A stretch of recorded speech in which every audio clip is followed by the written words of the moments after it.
안녕하세요. 저는 평범한 여자 노인입니다.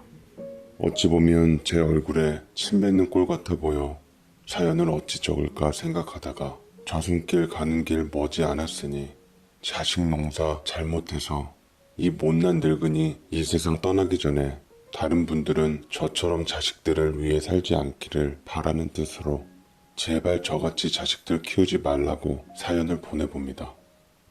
못 먹고 못 살던 시절에 저는 어느 시골의 가난한 집 외동딸로 태어났어요. 제가 태어나고 얼마 안 돼서 아버지가 돌아가셨다고 합니다. 홀로 되신 어머니는 잘 먹고 잘 살기 위해 저를 인근 부잣집 넷째 아들에게 시집을 보냈습니다. 남편은 만석군의 아들이었는데 저를 평소에 마음에 들어 했는지 저희 어머니는 저를 얼굴도 못 본 그 만석군 아들에게 시집을 보냈습니다. 요즘 사람들은 꿈도 못 꿀 시부모님과 같이 살면서 고된 시집살이도 있었지만 그 당시 남자들과는 달리 자상하고 아이들에게 좋은 아빠였던 제 남편을 보며 버틸 수 있었습니다. 하지만 그 사람은 저에게 아들 3명만 남겨둔 채 세상과 이별하고 말았어요. 누구 땜빵하러 일을 하러 나갔다가 변을 당하고 말았더랬죠. 그날따라 이상스레 꿈자리가 뒤숭숭했던지라 저는 남편한테 가지 말라고 느낌이 이상하다고 붙잡았건만 유난히 부지런을 떨던 새벽날에 남편은 제 고생한 거칠은 손을 따뜻하게 잡아주며 녹초가 되어 지친 제 눈을 보고는 마지막으로 안아주고 어루만져 주었습니다. 내가 얼른 돈 많이 벌어서 당신 호강시켜 줄게. 우리 새끼들이랑 오순도순 행복하게 살려면 돈이 필요한데 한 푼이라도 더 벌어서 나가야지. 그리고 조금 있으면 우리 마누라 생일인데 말만 해봐. 내가 이쁜 걸로 갖고 싶은 거 하나 사줄게. 좋은 생각만 하고 기다리고 있어. 오늘 고기 사가지고 일찍 올 테니까. 라고 남편은 자신의 운명도 예감하지 못한 채 못난 마누라 말을 귓등으로 듣다가 우리는 영영 이별을 하게 되었습니다. 남편의 장례식장에 저는 남편을 그리며 눈물을 계속 쏟아내었지만 시댁의 가혹한 비난의 화살은 저를 향해 있었습니다. 젊은 나이에 과부된 것도 서러울 판국에 시댁에서는 저를 아들 잡아먹는 년이라며 돈 한 푼 안 내주고 내쫓아버렸고 제 재수없는 피가 섞인 손주 새끼들도 다 필요 없다며 저는 그렇게 제대로 저항 한번 못한 채 아들 3명과 집을 나왔습니다. 제 남편 위에 그 잘난 큰 손자들이 있어서 그런지 제 아들 3명에 대해선 시부모님들은 미련도 없으셨나 봐요. 그때 제 큰아들이 10살이었는데 저에게 엄마 너무 걱정하지 말라며 어떻게든 동생들 제가 잘 돌볼 테니 우리 생각하고 돌아가신 아버지 생각해서 열심히 살아보자며 그렇게 의젓하게 저를 위로하더군요. 그런 자식이 제게 얼마나 큰 위로가 되고 힘이 되었는지 모릅니다. 그때 저는 결심했어요. 자식들을 위해 모든 걸 바치는 엄마가 되겠다고요. 절대 부끄럽지 않은 부모가 되어 당당하게 자식들과 함께 세상을 살아가리라 다짐했습니다. 저는 그렇게 시댁을 나와 친정 어머니 집으로 들어갔어요. 아이들과 시집에서 쫓겨난 제가 어디 갈 곳이 있었겠습니까? 그나마 비빌 데가 친정밖에 없었던지라 초라한 몰골로 가게 되었고 친정에 도착하자마자 간만에 눈치 보지 않고 밥 공기를 비워냈습니다. 살고 싶어서 힘들수록 먹어야겠다는 생각이 들더라고요. 저는 아들들을 교육시키고 키우기 위해 어머니께서 운영하시는 작은 식당에서 일을 도우며 아들 셋 그렇게 키웠는데 그래도 변변치 못한 제가 간혹 눈에 띄었던지 여기저기서 재혼 중매자리가 들어왔습니다. 어머니의 등 떠밀림에 몇 번 보기는 했지만 하나같이 자식들을 원하지 않았기 때문에 남자들의 이기적임에 진저리만 치고 중매를 불리기 시작했습니다. 하지만 후회해요. 어쩌면 그때 차라리 제가 자식이고 뭐고 제 인생만 찾자고 들었다면 이렇게 안타깝진 않았을 텐데 싶기도 합니다. 당시 어린 아들 녀석들은 엄마 혼자 남편 없이 힘들게 돈 버는 거 알고 있어서 그런 건지 자라면서 크게 사고 한 번 안 치고 반듯하게 잘 자라주었습니다. 다행히 큰아들이 대학을 안 가고 고등학교만 졸업한 후 바로 직장을 다니다가 어느 여자와 빨리 결혼하는 바람에 저희 친정엄마는 큰아들 결혼하는 것까지 보시곤 세상을 떠나실 수 있게 되었어요. 특히나 큰 아들 녀석은 어렸을 적부터 저를 정말 위해주고 끔찍이 생각했었는데 며느리도 아주 착하고 싹싹한 여자를 데려왔더라고요. 허나 큰 아들이 뭐가 안 맞았는지 며느리와 2년 정도 살다가 이혼하고 곧바로 다른 여자와 재혼하기는 했지만요. 전 며느리는 심성이 참 고와서 제가 딸처럼 예뻐했는데 큰아들이 딴 여자랑 바람을 폈던지 눈물바람으로 집을 나가버렸습니다. 집을 나가기 전에 제 손을 잡고서는 어머니, 그동안 잘해주셔서 감사드립니다.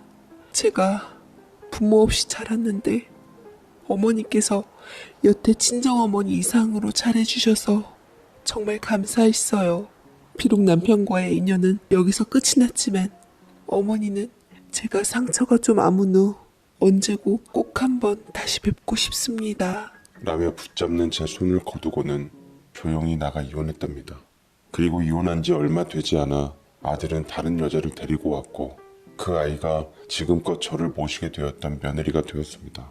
새 며느리는 전 며느리 못지않게 제게 잘했지만 구관이 명관이라고 저는 자꾸만 애달픈 전 며느리가 머릿속에서 떠나질 않더라고요.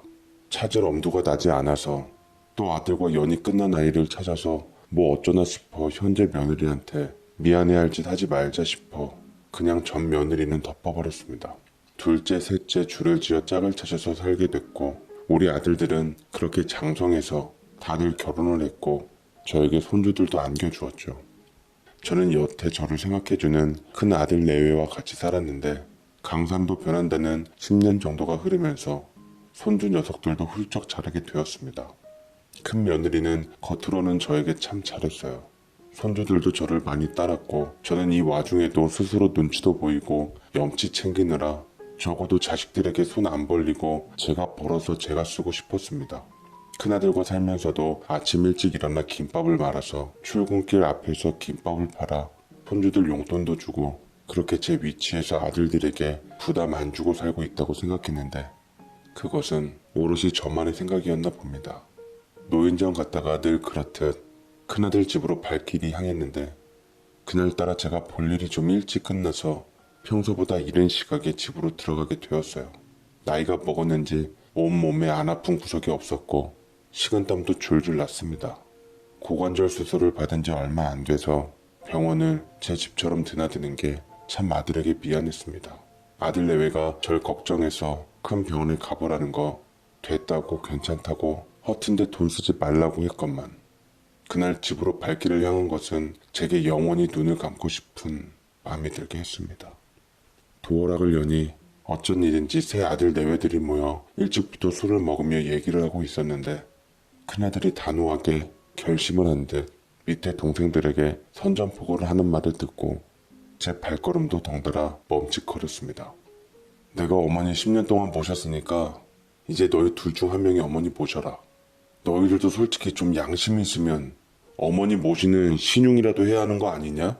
네 형수가 여태 얼마나 고생을 했는데 그렇다고 니들이 생활비 한 푼 보탠 것도 아니고 순수하게 효도할 마음으로 한 건데 어머니 날이 갈수록 몸도 안 좋아지시고 끙끙 앓는 모습 보는 것도 마음도 아프고 네 형수랑은 점점 사이도 나빠지고 나도 더 이상은 못하겠다 라고 하더라고요. 아들이 제가 아픈 것을 안 것은 그렇다 치더라도 며느리와 사이가 안 좋아지고 있다는 것은 전혀 몰랐습니다. 제 앞에서 한 번도 내색하지 않던 며느리였기 때문에 늘 잘하고 제 기분을 맞춰준 아이였기에 저 때문에 부담이 되고 힘들 거라고 생각한 적은 단 한 번도 하지 못했어요. 나 때문에 많이 힘들었구나. 내가 큰아들한테 많이 짐이 됐구나 라는 생각을 했습니다. 그냥 나 혼자 방 얻어서 살아도 되는데 큰아들은 제가 걱정스러웠던지 지 동생들에게 맡길 생각을 하더라고요. 무슨 소리야. 형이 장남인데 형이 모셔야지. 노인네 앞으로 살면 몇 년이나 더 산다고. 그리고 엄마는 형을 제일 좋아하잖아. 그러자 며느리가 앙칼진 목소리로 대꾸하더라고요. 됐어요. 저희는 할 만큼 했어요. 아무튼 형제가 2명이나 더 있는데 저희가 장남이라는 이유로 모시는 건 아니라고 생각해요. 솔직히 어머니를 모시면 재산이 떨어지는 것도 아니고요. 어머님 유일하게 갖고 있는 쓸모없는 맹지 팔아서 누구 코에 붙여요? 처음엔 저도 혼자 된 어머니 안쓰러운 마음을 모셨는데 저희만 희생하는 건 아니라고 생각해요. 이번엔 둘째 동선애가 모시면 되겠네요. 어머니 보낼 테니까 그런 줄 아세요? 둘째 며느리는 그 소리를 듣자마자 반색을 하며 위아래고 뭐고 소리를 꽥 지르기 시작했습니다. 형님, 말 같지 않은 소리 하지도 마세요. 우리가 왜요? 요즘 세상에 누가 어른들을 모셔요? 그러지 말고 어머님, 요양원에 보내시면 어때요? 왜 굳이 자식들이 모셔야 하냐고요? 그럼 동선애가 좀 맞다가 요양원에 보내던지. 우리 동네에서 효자라고 소문나 표창장까지 받았는데 멀쩡한 양반을 요양원에다 모셔놨다고 하면 우리 이미지가 어떻게 되겠어? 사정상 둘째 아들 내서 모시기로 해야지 그림이 좋지. 우리 생각은 안 해? 형님, 효도 표창장을 받았음 계속 책임을 져야지. 어이가 없네요. 이미지 관리는 하고 싶고 어머님 모시기는 싫고 너무 속 보이는 거 아니에요? 그래요 형님. 그냥 요양원에 보내시라고요. 누군들 멀쩡한 시어머니 요양원에 보냈단 말 듣고 싶겠어요? 처음부터 형님이 모셨으니까 마무리도 형님이 알아서 하세요. 저는 현관문 밖에 서서 안에서 들려오는 너무나도 잔인한 소리에 어안이 벙벙해졌습니다. 저를 물건 취급하며 이리저리 떠넘기려는 게 정말 가슴이 미어지더군요. 그러자 제가 그토록 곱게만 길렀던 막내 아들이 좀 취기가 올라왔던지 꼬인 새치열을 움직였습니다. 그럼 형님들 다들 어머니 모시기 싫다는 말이네. 그럼 엄마 어디다 확 갖다 버려버릴까? 심장이 덜컹하더라고요. 갖다 버린다니. 저를 갖다 버린다니. 아무리 술에 취했기로써니 부모를 어찌 감히 그런 식으로 말을 한답니까? 손발이 부들부들 떨리더라고요. 뭐? 이놈의 자식이. 그건 아니지. 어머니가 짐짝이야? 갖다 버리긴 뭘 버려? 사람들 눈 무서워서 요양원도 못 보내고 있는데 어머니를 버리자고? 그거야 형 사정이지. 아무튼 어머니를 요양원에 데려다 놓든 버리든 모시든 형이 알아서 해. 어쨌거나 우리한테 떠넘기면 재미없을 줄 알아. 효도 표창장 받은 사람이 부모 모시기 싫어서 형제한테 떠넘겼다고 언론에 제보해서 신문에 대문짝만하게 나게 해줄 테니까. 솔직히 다들 어머님 자식들인 이상 그런 기사를 내는 건 자폭하는 거나 마찬가지라고요. 그만들 좀 싸우고 우리 한번 어머니를 어떻게 잘 처리할 것인지 곰곰이 생각해 보자고요. 라며 얘기를 하는데 아들 3명과 며느리들은 저를 그렇게 버리려고 합의를 하고 있었어요. 한마디 한마디가 비수처럼 가슴에 파고들더군요. 글을 쓰고 있는 지금도 너무 눈물이 나서 너무 마음이 아파서 힘이 듭니다. 저는 혹여나 제 울음소리를 들킬까봐 뒤돌아서서 골목길로 가서 하염없이 울었어요. 제 전부였던 새 아들들이 저를 버리겠다고 하는 순간 그때의 제 마음을 표현할 수 있는 단어들이 있을까요? 겨우 마음을 진정시킨 후 전 마음을 가다듬고 아무 일도 없던 것처럼 집안에 들어섰습니다. 아들들과 며느리들은 저를 반기며 어디 다녀오셨냐며 웃으며 제 비위를 맞추더군요. 폭풍 전야 같았습니다. 모른 척하는 수밖에 없었고 피곤하다며 방으로 들어가 이불을 부여잡고 끄끄거리며 울었어요. 그리고 며칠 뒤 자식들이 생전 가지도 않던 가족여행을 가자고 하더군요. 슬펐습니다. 여행을 가는 이유를 저는 알고 있었습니다. 차로 4시간을 달려 도착한 어느 계곡에서 텐트를 치고 고기도 구워 먹고 그렇게 화기애애하지만 자식들 속마음에는 무슨 생각을 품고 있는지 모를 그런 불편한 즐거움 속에서 전 자식들이 주는 밥을 먹고 고기를 먹으며 그렇게 기다렸습니다. 그러다가 둘째 아들이 말하더군요. 엄마, 여기 경치 너무 좋은데 저와 저쪽에 산책이라도 한번 가보실래요? 전 아들의 의도를 다 알고 있었지만 그냥 모른 척 함께 마지막 아들의 손을 잡고 일어섰습니다. 둘째 아들은 저를 데리고 아마도 제가 다시 자기들을 찾지 못하게 깊은 산속으로 들어가는 것 같더라고요. 평소에는 공기 좋고 시원하다 생각했는데 제 운명을 알았던지 우거진 나무숲이 음침하고 무서울 정도였습니다. 엄마, 제가 깜빡 잊고 핸드폰을 안 가져왔네요. 여기 잠깐만 앉아 계세요. 금방 돌아올게요. 아셨죠? 어디 가시면 안 돼요, 엄마. 그래, 얼른 다녀와라. 기다리고 있을게. 정말 기다리고 있으마. 라며 아들을 붙잡았는데 아들은 저를 무심코 보다가 잠시 생각했던 듯 허나 금세 결정이 지어졌는지 희죽 웃으며 금방 오겠노라고 절 떨치고 혼자 멀리 가버렸습니다. 그렇게 저를 버려두고 아들은 떠났어요. 저를 두고 가는 아들의 마지막 뒷모습을 보니 오만 감정에 휩싸여 계속 그렇게 눈물이 나더라고요. 그렇게 그 자리에 앉아 6시간 정도 있었습니다. 네, 전 다 알고 있었습니다. 아들이 돌아오지 않을 거란 걸요. 자식들이 제 곁을 떠난 것을 알고 있었습니다. 허나 저는 제 아들을 원망하지 않았어요. 저는 끝까지 아들들에게 짐이 되기 싫었습니다. 참 미련하죠, 저런 사람. 혹여나 자식들과 마주칠까 왔던 길로 가지 않고 전 더 깊숙하고 외진 산속으로 들어갔습니다. 차라리 이렇게 우리 남편이 있는 저 세상으로 갔으면 좋았을걸 하는 바람으로 무작정 걸었던 것 같아요.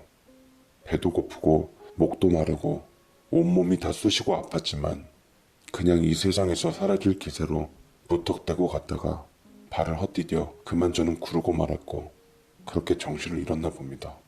그리고 눈을 다시 떴을 때는 어느 집 방이었어요. 눈을 다시 뜨자마자 직전의 기억을 깨닫고 여기가 천국인지 지옥인지 되새기게 되더라고요. 그런데 제가 있던 곳은 2층이었습니다.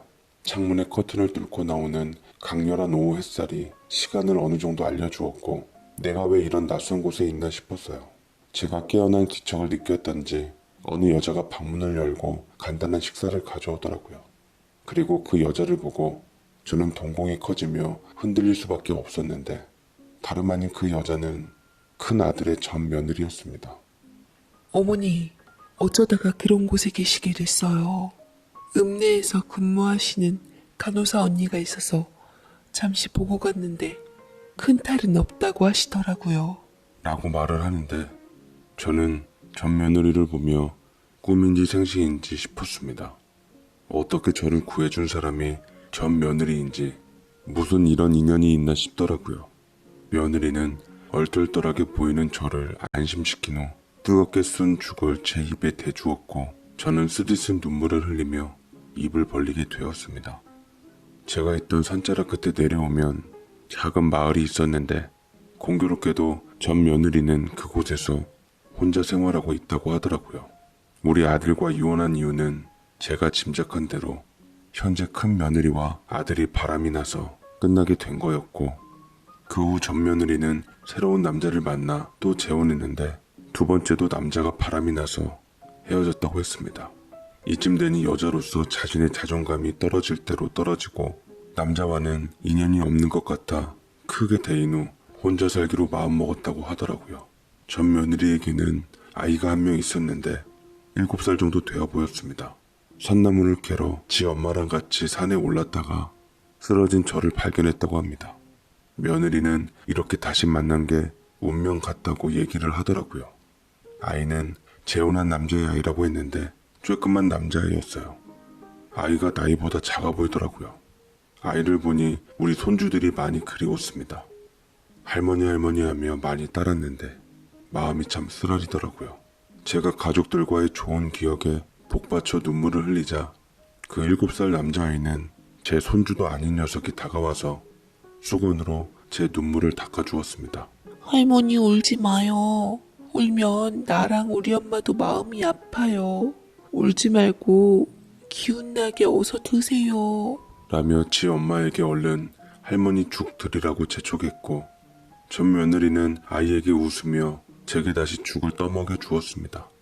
7살 어린아이는 분명 제 큰아들 아이가 아닌데 어떻게 제 큰아들의 느낌이 났는지 모르겠어요. 생김새도 느낌도 이상하게 큰아들 느낌이 강했습니다. 제가 엄마이고 그 뿌리가 저인데 몰라볼 수가 없었지요. 저는 전 며느리를 붙잡고 말했습니다. 너 솔직하게 얘기해보거라. 이 아이 정말 내 손주가 아니더냐? 생김새도 분명 우리 큰아들 영민이랑 비슷한데 어떻게 된 거야? 말을 좀 해보거라. 왜 꿀먹은 벙어리인 거야? 저 아이 우리 영민이 핏줄 맞지? 라고 계속해서 독촉하자 그제서야 며느리는 끄덕이며 진실을 실토하기 시작하더라고요.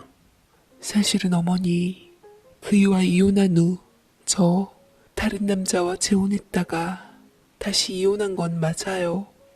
두 번째 남편과 이혼 후 힘들어하고 있을 때 그이가 저를 찾아와서 다시 함께하자고 하더라고요. 제 앞에서는 저를 못 잊겠다며 싹싹 빌고서 그 여자와 헤어진 후 제게 다시 오겠다고 해서 그의 아이를 가지게 되었는데 결국 아이만 낳고 또 버림받게 되었어요. 저요, 어머님 아들한테 2번 버림받은 여자예요. 영민이도 그 사실을 알고 있냐? 네가 영민이 아이 낳았다는 사실? 아마 알고 있지 않을까요? 다만 양육비 주기 싫어서 회피하고 있는 건지도 모르죠. 저도 뭐 바라고 낳은 것은 아니에요. 저 혼자서도 잘 키울 수 있고 잘 자라고 있어요. 다만 어머님을 만나게 될 줄은 꿈에도 몰랐네요. 저희가 인연은 인연인가 봐요. 라고 하는데 저는 첫 며느리와 아이 그리고 제 신세를 돌이켜보고 있노라니 헛웃음이 났습니다. 알고 보니 큰 아들한테 완전히 버림받은 사람들이 모이게 되었더라고요. 제 큰아들은 참고로 평범한 회사원이지만 동네에서 특유의 리더십으로 동네 사람들과 잘 어울리고 때마다 항상 기부도 하고 늙은 노모를 직접 모신다고 해서 효도 표창장까지 받은 그런 녀석입니다. 사람들 평판이 좋아 항상 좋은 사람으로 각인되어 왔는데 기부할 돈은 있고 지새끼 지엄이 거둘 돈은 없고 참으로 이기적인 녀석이었습니다.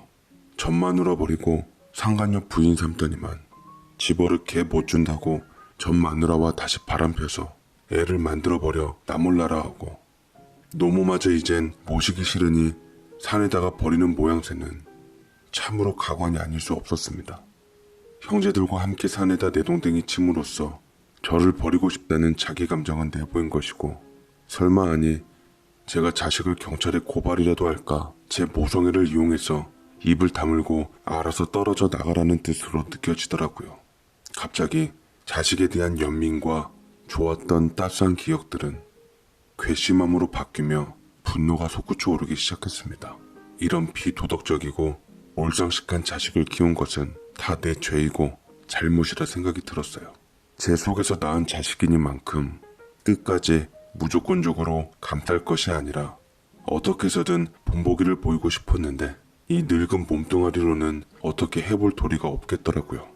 고소해서 정정당당하게 법의 심판을 받게끔 하는 게 마땅하지만 제 아들인 만큼 차마 제 손으로 고소까지는 할 수가 없던 게 어미의 심정이었습니다. 저는 오갈 데 없이 전 며느리와 함께 생활하게 되었고 이젠 남이 된 며느리에게 폐만 끼치게 되었습니다. 하지만 며느리는 부모 없이 자란 탓에 저와의 예정이 많이 그리웠던지 외로움에 서로 의지하려고 하더라고요. 아마도 전 며느리는 절 친정어머니 삼아 그렇게 살고 싶어 하는 것 같아요.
며느리가 이혼당했을 때 철저히 방관자였던 저를 반성하며 지금에서라도 그 애를 딸로 여기고 손주와 함께 살게 된 것이 너무나 행복했습니다.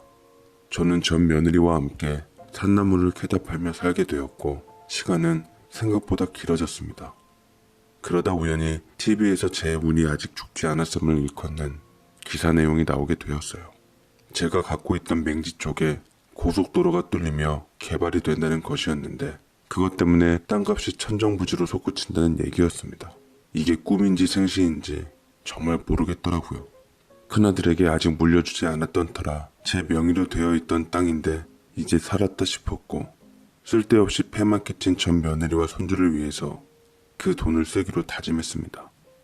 그러나 귀신보다 빠른 속도로 소식을 접한 큰아들이 움직이기 시작하더라고요. 어느 날 경찰들이 찾아왔는데 저를 확인하며 신상에 대해 물었습니다. 실종신고가 들어왔습니다. 김순희 씨 맞으시죠? 실종신고요? 절 찾을 사람이 누가 있다고? 이영미 씨가 어머님 잃어버려서 계속 찾고 있는 거 모르셨어요? 치매라고 하셔서 걱정했는데 생각보다 상태가 괜찮아 보여서 다행입니다. 얼른 아드님께 가보세요. 가족분들이 기다리고 있어요. 큰아들이 저를 찾고 있다고 해서 정신이 번뜩 들더라고요. 분명 저를 버린 게 확실한데 아무래도 재산 때문에 저를 다시 찾았나 싶었습니다.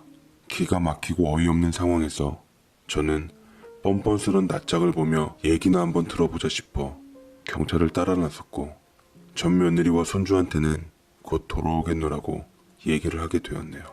그리고 경찰서에 도착하자 절 찾았다는 소식이 들어갔던지 기다렸다는 듯 저희 새 아들 내외가 불이 나게 달려와서 저를 진심으로 찾은 게 기쁜 듯 얼싸안고 눈물까지 흘렸습니다. 엄마 그동안 도대체 어디 계셨던 거예요?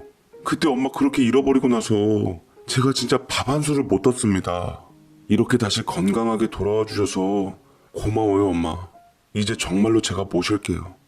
저희 집에 가서 같이 살아요. 에휴, 무슨 소리야 형. 당연히 우리가 모셔야지. 엄마 형네 집에서 오래 있었으니까 이제는 저희 집에서 저희가 모시고 싶어요. 엄마 얼른 가자. 무슨 소리예요? 저희가 모신다니깐요. 요양원에 보내라 그럴 땐 언제고 이제 와서 난리들이야 난리들은.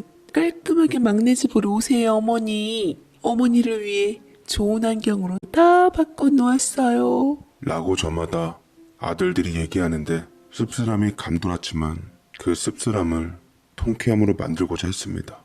저는 큰아들을 선택하며 뜻모를 미소와 함께 입을 열었어요. 그래, 나는 원래 살던 데가 좋다. 큰아들네로 가마. 대신 조건이 있다. 내가 산에서 여태 산나무를 캐며 힘들게 살았는데 생명의 은인이나 다름없는 사람들이 있어. 그 사람들 아니었음 난 이미 산 사람이 아닐 것이다. 그 사람들과 가족처럼 살았으니 내가 평생 책임을 지고 싶구나. 사람된 도리로서 말이다. 어머님, 저희 집에 낯선 사람을 드리겠다고요? 아무리 어머니 생명의 은인이라지만 그래도 남을 어떻게 식구로 드려요? 라고 큰며느리가 한마디 하자 아들은 지 마누라 옆구리를 찔렀고 큰아들은 제가 편한 대로 뜻대로 하라며 말했더랬죠. 저는 제가 갖고 있는 땅을 무기 삼아 제 뜻대로 용도에 맞게 휘두르기로 다짐했습니다.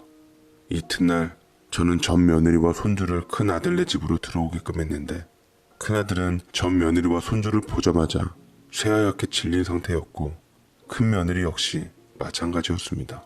마냥 남은 아닐 것이다. 다들 안면이 있잖니? 알다시피 여기는 네 전한 사람이자 내 전 며느리이고 곁에는 우리 영민이 아들 시완이다. 경욱이 민욱이하고는 이복 형제가 되겠구나. 나이는 얼추 비슷할 테니 잘 지낼 수 있겠다. 네가 낳기만 하고 나몰라라 했던 내 손주 앞으로 잘 챙겼으면 좋겠구나. 라고 말했는데 큰며느리는 분노하며 말도 안 된다고 당장 저 여자 내쫓으라며 아이는 또 무슨 얘기냐며 큰아들에게 퍼부었고 큰아들은 잔뜩 굳어져서 큰며느리를 데리고 일단 자리를 피했습니다. 얘기가 잘 안 통했던지 큰며느리는 그날 밤 집을 나갔고 손주들도 모든 사정을 깨닫고 이해하며 지 엄마의 뒤를 따르더라고요. 예정된 수순이었습니다. 아들은 굳은 얼굴로 심경이 복잡해 보였는데 이 틈을 잘 치고 들어간 똘똘한 전 며느리였습니다. 오랜만이에요. 당신이 이혼은 안 했지만 부부의 인연이 아직 끝나질 않은 건지 어머님을 통해서 다시 만나게 되었네요. 낳기만 하고 당신이 찾지 않은 우리 아들은 벌써 이만큼이나 컸어요. 못 챙겨준 시간만큼 많이 예뻐해줬으면 좋겠네요. 아빠로서. 라고 말을 했고 뭐라 얘기를 하려 치다가 제가 있으니 눈치를 보고 입을 다물어버리고는 자기가 버렸던 자식을 감정 없는 눈으로 보았습니다. 하지만 우리 손주는 사랑스러운 애교를 발산하며 지 아빠의 머리에 기대며 자식으로서 핏줄의 존재감을 드러냈어요. 아빠, 정말 아빠가 내 친아빠예요? 생각보다 더 멋있고 좋은 분 같아서 자랑스러워요. 나도 크면 아빠처럼 남을 돕는 사람이 되고 싶어요. 라고 말을 하며 지 아빠 품을 파고드는데 아무리 냉혈한이라도 자기 새끼 내치긴 어려웠나 봅니다.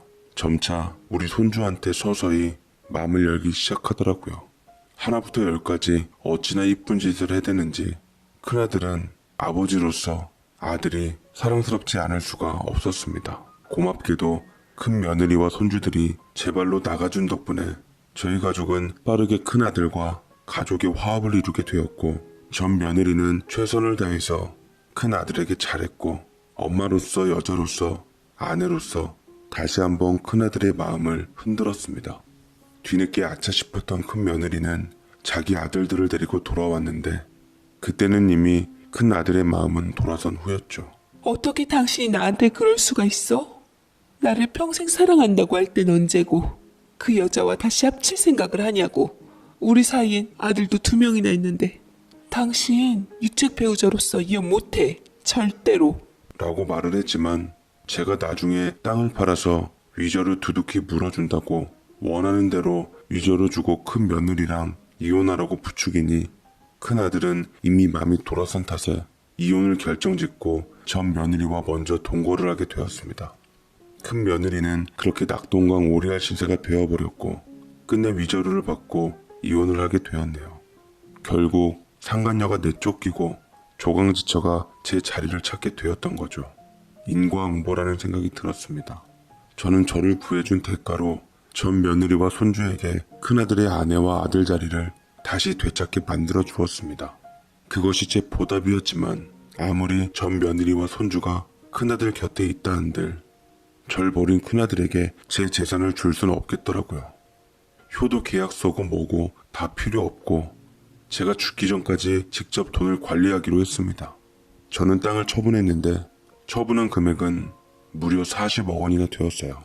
그래서 그 돈으로 저는 큰 아들네랑 멀지 않는 곳에 제가 독립적으로 머물 작은 아파트 한 채를 사고 나머지 돈은 통장에 넣어놓고 나중에 제게 제일 잘하는 놈에게 물려주겠다고 했습니다.